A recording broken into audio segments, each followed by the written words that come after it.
Today Telangana news channel కి స్వాగతం. నా పేరు స్వాతి. గత 2 సంవత్సరాలుగా బెస్ట్ అవైలబుల్ పాఠశాలల ఫీజు బకాయి నిధులు విడుదల కాకపోవడంతో ఈరోజు రాష్ట్ర వ్యాప్తంగా అన్ని జిల్లాలలో బెస్ట్ అవైలబుల్ స్కూల్ కరస్పాండెంట్లు ప్రజావాణిలో కలెక్టర్ గారికి వినతి పత్రం ఇవ్వడం జరిగింది. నా పేరు Yadagiri Sekhar Rao, best available school రాష్ట్ర సెక్రటరీని. ముఖ్యంగా బెస్ట్ అవైలబుల్ స్కూల్స్ కింద బాస్ స్కీమ్ కింద, బ్రైట్ బాయ్ స్కీమ్ కింద దాదాపు రాష్ట్రంలో 180 పాఠశాలలు నడుస్తూ ఉన్నాయి. ఈ సందర్భంగా ప్రతి పాఠశాలలో కూడా గత 2 సంవత్సరాల నుంచి ఏదైతే ప్రభుత్వం వచ్చినప్పటి నుంచి ఈ హరిజన గిరిజన విద్యార్థులు దాదాపు 25,000 మంది చదువుతూ ఉన్నారు. మంచి ఉద్దేశంతో ప్రభుత్వం ఈ స్కీమ్ను ప్రవేశపెట్టింది. చాలా మంచి ఉద్దేశం గత 30 సంవత్సరాలు నడుస్తూ ఉంది.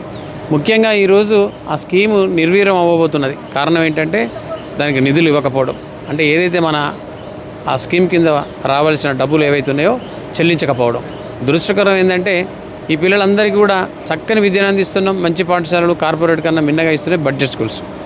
మరి ఇది చాలా దురదృష్టంగా భావిస్తూ ఉన్నాం. ఎందుకంటే వాళ్ళకి ఫుడ్డు, అనేక సౌకర్యాలు, అనేక సదుపాయాలు కల్పించినటువంటి ఇలా ఐఐటి జేఈకి సంబంధించి, నీటికి సంబంధించింది ప్రతిదీ కూడా మేము కోచింగ్ ఇస్తూ ఉన్నాం. పిల్లలను అంతా కూడా అంటే దారిద్ర్య రేఖకు దిగువన ఉన్న పిల్లలు, వీళ్ళు మొదటి తరం పిల్లలు, వీళ్ళు చాలా వ్యవసాయ కూలీలు, రకరకాలుగా అంటే ఫైనాన్షియల్ ఇబ్బందులు ఎదుర్కొంటున్నటువంటి కుటుంబాలు.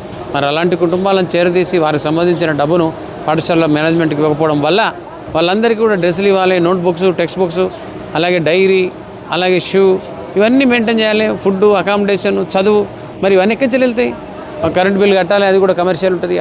ఇలా ప్రాపర్టీ ట్యాక్స్ నోటీస్ ఇచ్చాడు మున్సిపల్, దాన్ని తాళాలు వేస్తున్నారు చాలా పాఠశాలలో. ఇలా బ్యాంకర్స్ అందరూ వచ్చి కూడా వెబ్సైట్లో పెట్టేసారు, ఆన్లైన్లో మీద అర్రాసి పెడుతున్నామని. ఇలా భూములు కూడా పెట్టారు, బంగారం తాకట్టు పెట్టారు. అనేక రకాల ఇబ్బందులు ఎదురవుతున్నాయి. కోట్ల రూపాయలు, ఎంత పెద్ద కోట్ల 100 కోట్లు, ఆఫ్టర్ ఆల్ ఒక 100 crores సంవత్సరానికి. అవి ఎవరు 25,000 మంది పిల్లలు చదువుతున్నారు. మరి వాటికి సంబంధించిన విషయంలో ప్రభుత్వం ఇంత ఇబ్బంది పెడితే ఒక ప్రైవేట్ మేనేజ్మెంట్ ఎక్కడి నుంచి తెస్తారండి? ఎక్కడి నుంచి ఖర్చు పెడతాడు? ఎన్ని వనరులు ఉంటాయి? 40 వనరులు ఉంటాయి, 40 రకాల ఖర్చులు పెట్టాలి. మరి ఇబ్బంది ఎదురవుతుంది. ఎంతో కొంత ఇన్స్టాల్మెంట్ ప్రకారం ఎంతో కొంత మనకు పే చేస్తే ఆ పిల్లలకి ఇబ్బంది కలగదు. మరి ఏ దేశమైనా ఇలా నిర్వీర్యం కావాలి అంటే చదువు చక్కగా చెప్పకుంటే, మరి దేశానికి రేపు కాబోయే పౌరులు, మంచి సిటిజన్స్, అంటే గొప్ప విద్యను అందిస్తున్నాం మనం చెప్తా ఉన్నాం, రాష్ట్రాలు చెప్తా ఉన్నాయి, ఇలా ప్రభుత్వాలు అంటూ ఉన్నాయి. మరి వాటిని అన్నిటి కూడా గత ప్రభుత్వాలు అన్నీ కూడా చక్కగా ఇచ్చినాయి. మరి దీన్ని సపరేట్ పద్దు ఉంటుంది. దీన్ని ఖచ్చితంగా ఒక 100 కోట్లు కనుక రిలీజ్ చేసినట్లయితే వెంటనే వచ్చే సంవత్సరం పాఠశాలలు యథావిధిగా నడుస్తాయి. లేకపోతే మరి ఇంకా మీరే పాఠశాలలు అనుకోండి, ప్రభుత్వానికి తాలపు చేయితం తీసుకొని. ఎందుకంటే నడపలేని పరిస్థితున్నది, ప్రాపర్టీ ట్యాక్స్ కట్టలేదు, బ్యాంక్ పేమెంట్ చేయలేదు, చిట్టీలు కట్టలేదు, ఇంట్లో నిద్రపోతలేము, మా కుటుంబాలన్నీ కూడా ఇబ్బంది పడుతున్నాయి. మాకు కూడా పిల్లలు ఉన్నారు కదా, మాకు కూడా కుటుంబాలు ఉన్నాయి, మాకు కూడా భార్య ఉన్నది, తల్లి ఉన్నది, తండ్రి ఉన్నారు, మాకు కూడా వ్యవస్థ ఉన్నది. కాబట్టి మేము కూడా వాళ్ళని సాదుకోవాలి. మరి మేము ఇంతమంది పిల్లల్ని చదవాలంటే ఎక్కడి అయితే అండి? మేము ఎన్ని నుంచి తెస్తాం? మా జేబు నుంచి ఖర్చు పెడతాం. ఖచ్చితంగా దయచేసి ఇప్పటికైనా ముఖ్యమంత్రి గారు కావచ్చు, దీనికి సంబంధించిన ఫైనాన్స్ మినిస్టర్ గారు కావచ్చు, ఫైనాన్స్ డిపార్ట్మెంట్ అందరూ కూడా, కలెక్టర్ గారు చైర్మన్ కాబట్టి ఈరోజు ప్రజావాణిలో నేను ఈ కాగితం తీసుకొచ్చి అప్పచెప్తున్నా. ఖచ్చితంగా దీనిపైన స్పందించాలని, రాష్ట్రంలో ఉన్న ప్రతి పాఠశాలకు వెంటనే విధులు దీనికి సంబంధించిన ఏదైతే ఫైనాన్స్ ఉందో రిలీజ్ చేయాల్సిందిగా కోరుతూ సెలవు. Thank you. నా పేరు యాదగిరి శేఖర్రావు, రాష్ట్ర బాస్ సెక్రటరీని. ఎన్నో ఏళ్ళ నుంచి నడుపుతున్నా.